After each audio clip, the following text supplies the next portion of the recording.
Happy New Year, everybody, and welcome to 2025. This is actually my first video of the new year since I took last week off.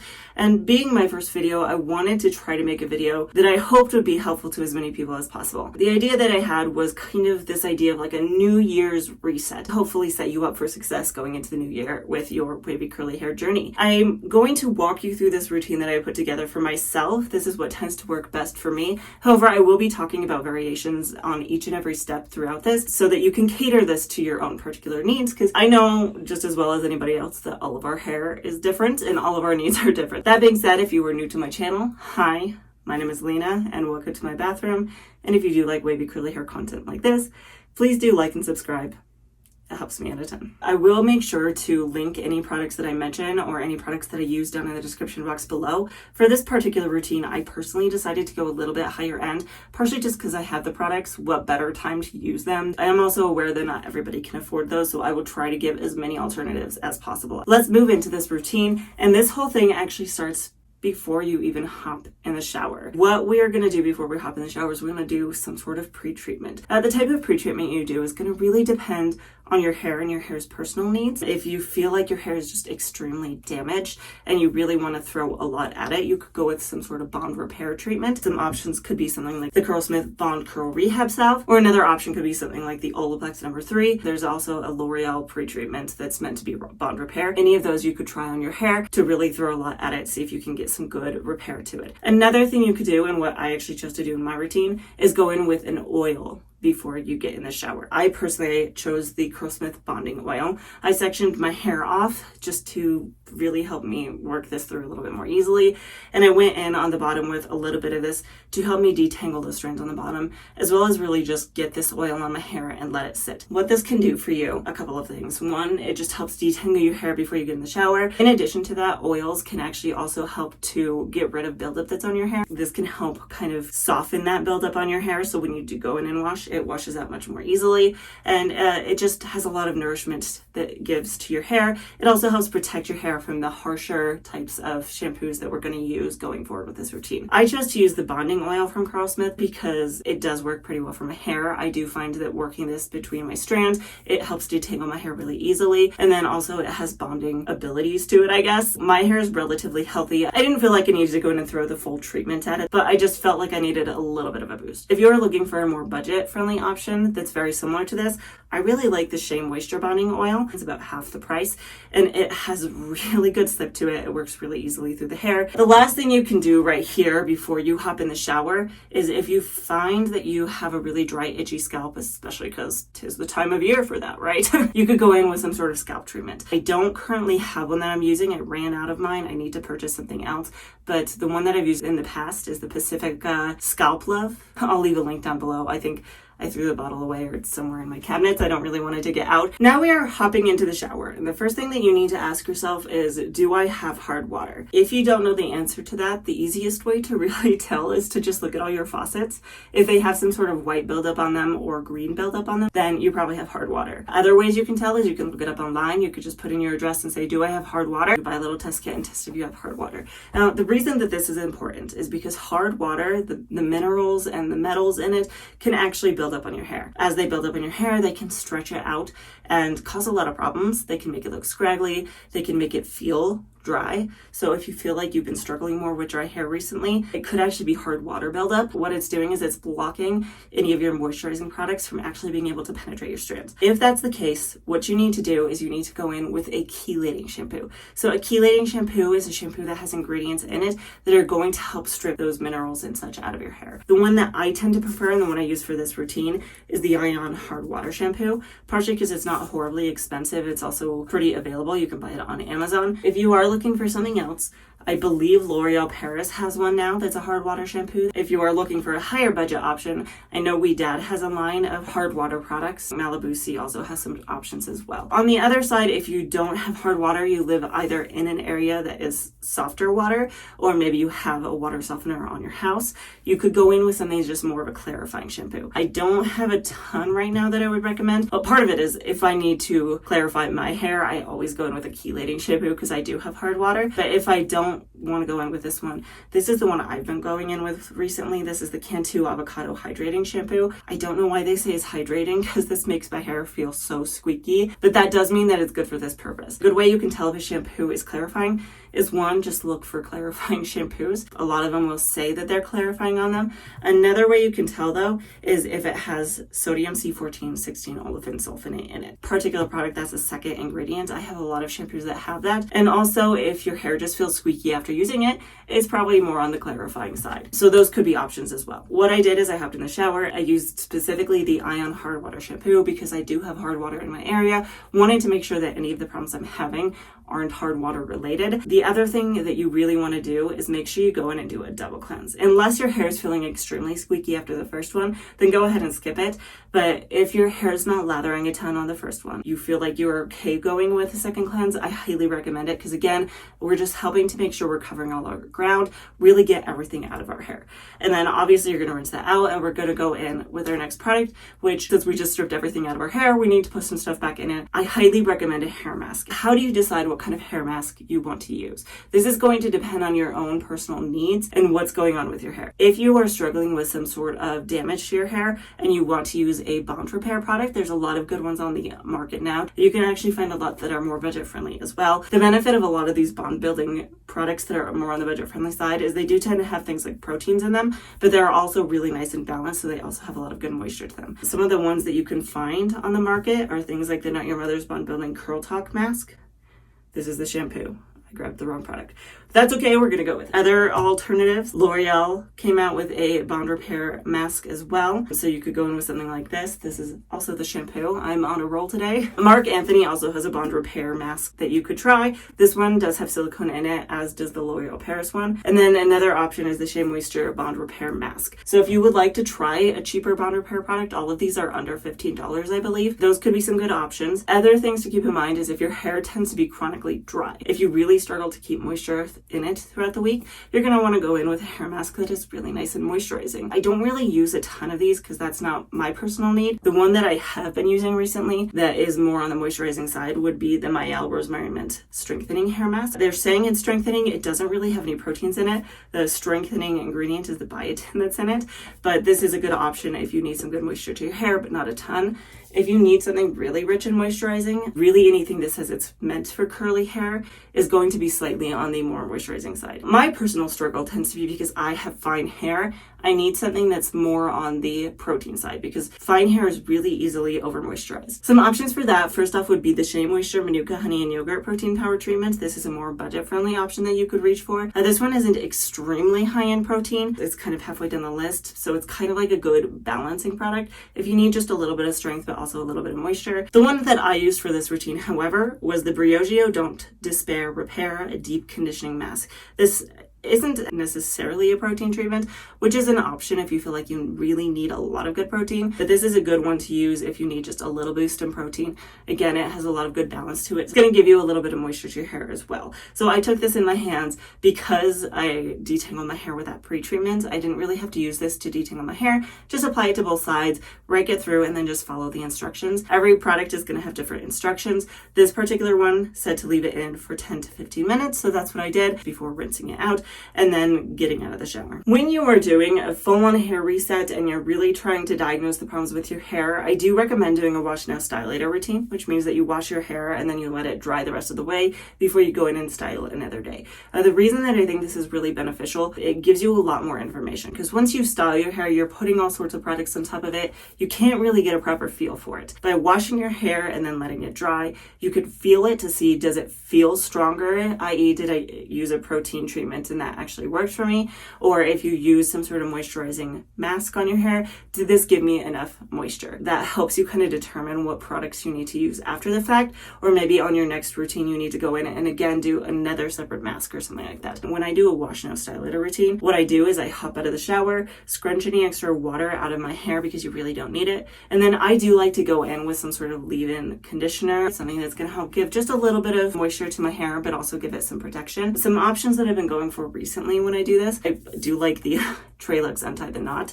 This is a really nice rich one, so if you tend to lean more towards dry hair, this is a good option. But if that's too heavy for your hair and you're looking for something else, I have two other options. The first one is actually the Marc Anthony Repair Bond Leave-In Treatment. If you need something really lightweight, this could be a good option, in addition to the fact this actually has some heat protection to it. And thinking of it back, I probably should have used this one on my particular routine because I like the fact that it has that heat protectant, especially if you're going to go in and dry your hair. However, this does have a silicone in it, and not everybody loves that. Another alternative to this, I ran out of it, but I have two options. Really, you could kind of just go back to my favorites video, because again, a lot of these are in my favorites video, but the Not Your Mother's Curl Talk leave-in conditioner is also a heat treatment, and it's also on the lighter weight side. And then another option is something like the Eva NYC 10-in-1 primer, the Main Magic. That is also a heat protectant. I don't mind going in with something a little bit heavier when I'm doing a wash now style later. I'm going to wet my hair down the next day. It's going to help kind of rinse some of that out. So what I went in with was the Shea Moisture Bond Repair Leave-In Conditioner. And then at that point I brushed it through, and I did kind of scrunch at it a little bit because I wanted to encourage a little bit of texture to my hair. It just helps me kind of see where I'm at. And then I went in with my blow dryer, diffused for probably about 5 to 10 minutes until it was mostly dry. So I stopped at that point and just kind of took a look at my hair to see how it looked and how it felt. And for me personally, at this point, my hair looked really nice and shiny. It looked really nice and healthy, and it felt good and strong to me. So I was happy with where I was. So at that point, I went to bed for the night to come back the next day to focus on styling. Like I said, I really do recommend doing your styling routine the next day because it does give you the chance to kind of stick your fingers in there, feel your hair before you pick out what products you want to use, and see if it's still lacking in something. The other thing I wanted to mention here as well, when you're going into this styling routine, you want to make sure that you're using techniques that have worked for you in the past. So let's say a couple weeks ago, a couple months ago, who knows how long it's been, your routine just stopped working for you, so you started trying a bunch of different things and seeing if you could just make something work. Go back to the one that you knew worked for you, and go back to products, if you can, that you know work for you, because it's going to help you really diagnose your hair even more. It's going to give you just that extra amount of information at this point. So what I did for my routine, I wet my hair back down, I sectioned my hair into 3, and went in with my first product, which is the AG Recoil Curl Activator. This product has worked well for me ever since I first tried it, and I thought it would be great to go back to this one. So that's what I did, is I took a little bit of this and worked it into that bottom section and followed it up with the AG Liquid Effects Extra Firm Styling Lotion, which is actually a gel. So I raked both of those into that bottom section and went in with a brush that I know works super well for me, and that is the Bounce Curl Defining Brush. Ever since I first started using this brush, I haven't been able to put it down because it just gives me the results that I want most of the time, unless I have some sort of problem with my hair. So went in with this, went in on the bottom section, and then I did work my way all the way up through the top. I did go in and scrunch, wanting to hear that squishy sound to my hair, the squish, squish, squish. I did work my way around my head, and then I did go in and micropop. Now, most of the time when I get to this point in my routine, I do tend to go in with the same gel that I went in with the first time. However, because I have it, and I liked the way it worked last time I did this routine, I did go in with the AG Mousse Gel instead, took a little bit of this in my hand, glazed it over the top, and scrunched it in. And then at that point, I did go in with my diffuser, and I diffused my hair until it was probably about 80 to 90% dry. And then I took my root clips and I clipped my hair up and away to let it finish air drying the rest of the way, as well as to help give it just a little bit of volume to my hair. And I guess I should mention at this point too, I did have a cast on my hair. That's a good thing to feel, because if you're not getting a cast on your hair, that means you probably are in moisture overload. And so that tells me that I wasn't in moisture overload anymore. Editing Lena here. Sorry, I've been kind of sick lately, so my voice is going out, but I wanted to mention, because I forgot to include this in the original filming, but I did do this, and I think it's really important, which is when you've styled your hair and you're waiting for it to finish drying, whether that's air drying or after you've diffused it, clean your brushes.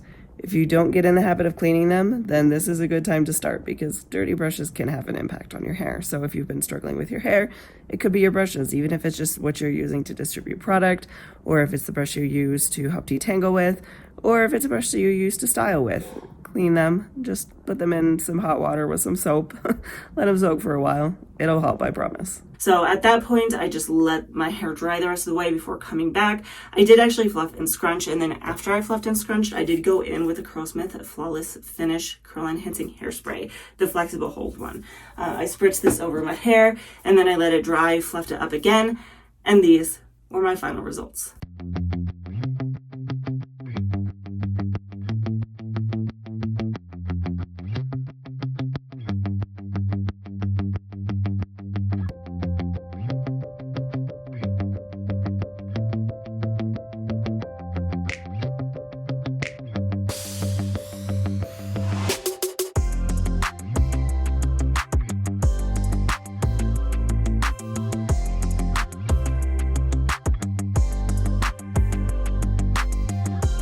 This next step is probably going to be the one that's going to vary the most for every individual person, just because there's so many ways to go about that, and that is cutting your hair. For some people, at this point, you may not even need to. Maybe you did it recently, you just don't really need a haircut at this point. Here's some ways to tell if you need a haircut. Number one, it's been a while.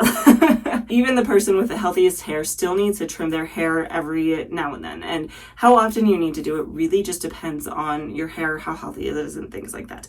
If your hair is more on the damaged side, every 6 to 8 weeks is kind of what's recommended. You really want to make sure that you're trimming up those ends and keeping them healthy, at least as healthy as possible. And that's going to give you your best results. If you have healthier hair, again, this is really just going to vary person by person. I can typically wait 3 to 4 months. This time I was kind of stretching it, I think, with those 4 months because it is the drier time of year. The amount of time you can go really can change based off of your lifestyle. If you're someone who lives in the pool during the summer or lives outside during the summer, you may find you need to trim your hair a little bit more frequently. Or things like if you live in a drier climate, especially in the winter, you might find you need to trim it just a little bit more frequently. Other ways you can tell, one is just looking at the ends. That's part of what this wash now styler routine is going to be really good for, is it gives you a chance to look at the ends of your hair without any of this product on it, because a lot of products that we use can actually mask any sort of split ends and things like that. I definitely needed it because I had both split ends as well as fairy knots. So I'll try to find a picture here to show you what a fairy knot is if you don't know. It's just a single strand knot, and that is a really good way to tell if you need a haircut. At this point, where you put this in the routine is, again, really going to depend. If you are someone who likes to let somebody else cut your hair, you kind of have two options here. You can either do it before you do the reset. If you know for a fact that you need a haircut, go get your haircut, then do your reset, then style your hair and see if you like it. If you aren't entirely sure if you need a haircut, you could do the reset first, go ahead and style your hair. And if you feel like the reset just didn't quite do it for you, then it might be time to go cut your hair. If you don't necessarily like to let someone else cut your hair, you feel more comfortable doing a DIY, again, where you do this is going to kind of depend on what kind of DIY you're doing. If you're someone who likes to do things like the unicorn cut, the wolf cut, the butterfly cut, those kind of cuts that are best done on wet hair, you put it all in a ponytail and cut it like that. This time you actually have three. One, if you know for a fact 100% you need to cut it, you know the shape is off, you need a trim, you could do it again before the reset, or you could do it before you style your hair. So do the reset before you style, let your hair down, do the butterfly cut, the wolf cut, whatever cut you prefer, and then you could style your hair. Or you could go ahead and do the reset, style your hair. Again, just taking a look at it, deciding whether or not you like the way it's laying and whether or not you need one. And then the next time you wash your hair, you could always go in and do that haircut. In my particular case, I decided to go ahead and do a curl by curl cut. I do have a more in-depth tutorial about this that I did last time I cut my hair, so I'll make sure to leave a link for that. But this one is really beneficial for me personally because I do have that wavy curly hair type. So what that means is I have both waves and curls in my hair. They just sit in different spots. On the bottom, my hair tends to be curly, but there are a couple wavy pieces, and on the top my hair tends to be wavier. And what that means is the waves tend to appear to grow quicker. They're all growing at the same pace, but because the curls have to go all the way around in a rotation, 1 inch seems like a lot less, whereas the waves, they more or less go down. And so 1 inch looks like a lot more. So by going through and doing it curl by curl, I can really fine tune my own look, especially because I always wear my hair wavy curly. I don't tend to wear it straight. So a choppy look isn't going to matter as much. So that's what I did in this case. I sectioned my hair off, went in on the bottom section. From what I could tell by looking at it, I needed about 1 inch off of each and every curl. So that's what I took, is somewhere between 1/2 inch to 1 inch on each one. After I had taken off that hair from every single curl group, I did then go in and just look at the shape. I fine-tuned the shape, moved on to the next section, did the same thing, went curl by curl, cut off the amount that I think needed to be cut off of it, and then went in and checked the shape of it. Did that all the way up to the top. I did make a minor mistake, and this is something I need to remember for next time I do this, is when you're doing this curl by curl cut, part of the problem is since you're working with each individual curl, it does tend to lead to stretching and fluffing of the curls, so they don't necessarily sit or look like they're going to sit the next time you style it. What I would recommend is going through and doing kind of a general cut, but not making any huge major changes to it until the next time, just to make sure it really is sitting the way you're thinking it's sitting and that you don't accidentally cut too much off. I definitely took off more than I wanted to, and the reason that happened is because while I was working with it, it looked to me like one side had stretched out more than the other, so they were a little bit irregular. What I should have done is just left it alone and styled my hair next time. And if it still looked a little bit different, if it looked like those lengths were very different the next time around, then I could have trimmed it. I didn't do that. I just took like another inch off of one side, and it kind of left me with hair that is maybe a little shorter than I wanted. But anyway, so my point being, I went through, cut curl by curl. I went through and really fine-tuned it, and this is what it looked like. Again, we are keeping in mind here that this appearance is hair that's been stretched out, hair that's been touched, and hair that's been worked with. So it's not going to look like it's going to look next time I style my hair. If you did cut your hair throughout this whole reset, throughout this whole like restart at the beginning of the year, one thing that we do want to keep in mind is sometimes your hair can go into what's called curl shock, which is where your curls are not happy about being cut, so they don't shrink up as much, they don't do what they're supposed to. What I recommend, doing what I did, which is give it a week. It's been a week now since I cut my hair at this point. I tried not to go overboard and too crazy with the cutting last time. I did definitely go a little overboard on the bottom down there. Otherwise, on the other places throughout my head, I went a little light-handed. Today, I actually did the same exact routine that I did last week beyond the shower routine. I used different products just because the shampoo and conditioner I use is going to be very variant depending on my need. Because I did the full reset last week, I didn't need to clarify my hair. I didn't need to chelate it. So I used a more gentle shampoo. I used the TGIN Rosewater shampoo. And then after that, I followed it up with the TGIN Rosewater mask.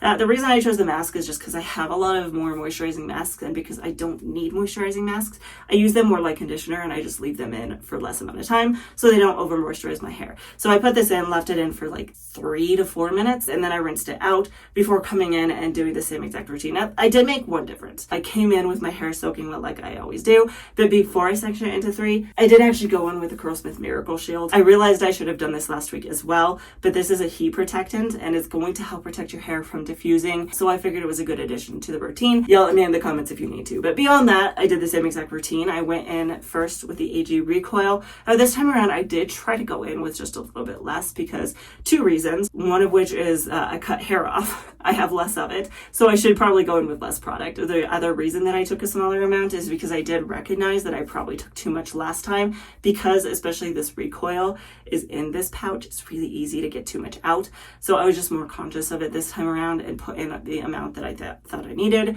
And then I went in with the AG Liquid Effects, worked that through the bottom section. Again, went in with my bounce curl brush to define, worked my way up through the top, scrunched my hair, micro popped my hair, scrunched in some of the AG Mousse Gel, and then diffused. When I finished diffusing, I did again have a little bit of a cast on my hair. I do feel like this time it was a little bit lighter, which hopefully is a good thing, because like I said, I feel like I may have gone in with too much product last time. And then I put my hair up with my root clips and let it finish air drying the rest of the way. So once it had finished air drying, I did come back right before this video. Actually, I did fluff it up and I did spritz some hairspray in it. Totally forgot to mention the reason I chose to use the hairspray was because I was going to cut it last time. I really wanted to do my absolute best to make sure it maintained its shape while I was cutting it. That only kind of worked. It definitely was fluffy and a little bit stretched out last time, but I do feel like it is beneficial to use something like that. And if you feel comfortable with a hard hold gel, if you're going to cut your hair yourself and do a curl by curl cut, you may consider using a hard hold gel. I have actually just been letting it settle. I haven't fluffed it up since I put in this hairspray. So I'm going to do that really quick.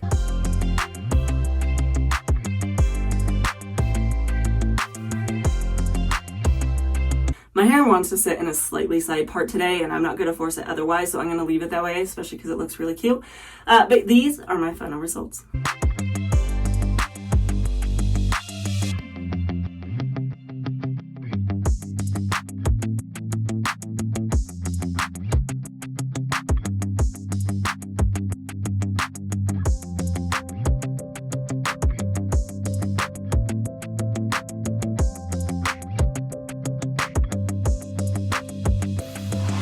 At this point, we have a couple of options. The first of which is if you feel confident enough to do it, regardless of what kind of haircut you got, if you got one at all, you could go in and kind of fine tune it a little bit. You could go in and say, is this piece like a little longer than the others? Is this one sitting a little weird? And you could always trim a little bit off of those. I'm not really going to do a ton of that today because I'm pretty happy with how this looks right now. And I might end up doing that a little bit here and there over the next few weeks. We'll see. Don't be surprised in future videos if you see me cutting pieces off my hair. I've done it in the past. I will do it again. All right, so I changed my mind. I realized that this really doesn't have a heck of a whole lot of layering in it, so I'm gonna go in and fix that really quick. Gonna just speed through this.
was also going to mention that I know it looks like my hair is a significant amount shorter. There are a couple of reasons for that, one of which, yes, I took off more than I wanted to. I think I ended up probably taking something more like 2.5 inches off my hair instead of the initial one that I wanted to take. I probably should have waited until this week to make sure that it wasn't just because one side stretched out a little more than the other. That being said, they look really even right now, so it's hard to say. Maybe last time I cut it, I did just cut them a little sideways or maybe one side just grew faster than the other, but that is part of why it is looking a little bit shorter. There's actually 2 more reasons though. The first of which is that when your hair needs a cut, when it's got dead ends on it, it actually does stretch it out. It makes it appear to be longer. If you like having a lot of shrinkage in your hair, it's harder to get when you have those dead ends on your hair. So by cutting all of those dead ends off, it is going to shrink up a little bit more. It can be kind of a shock to look at it and go, oh my gosh, it shrunk up so much. Can be normal. The other reason I think it does look a little bit shorter now than I did before, I know for a fact I put too much product in my hair last time. I overdid the recoil because it was just so easy to get too much out and I didn't want to waste it, and it led to my hair being a little bit more stretched out because it was just weighed down with product. So this time when I went in with less, it just gave it the ability to shrink up a little bit more and really just spring and give me that shrinkage that I want. So I'm honestly pretty happy with the way this turned out. Like I said, it is shorter than I would have liked, but it'll grow back. Y'all will have to let me know what your thoughts are down in the comments below. If you do like content like this and you did like this video, please do like and subscribe. It helps me out a ton. I post a brand new video almost every single Friday, so hopefully I'll see you next time.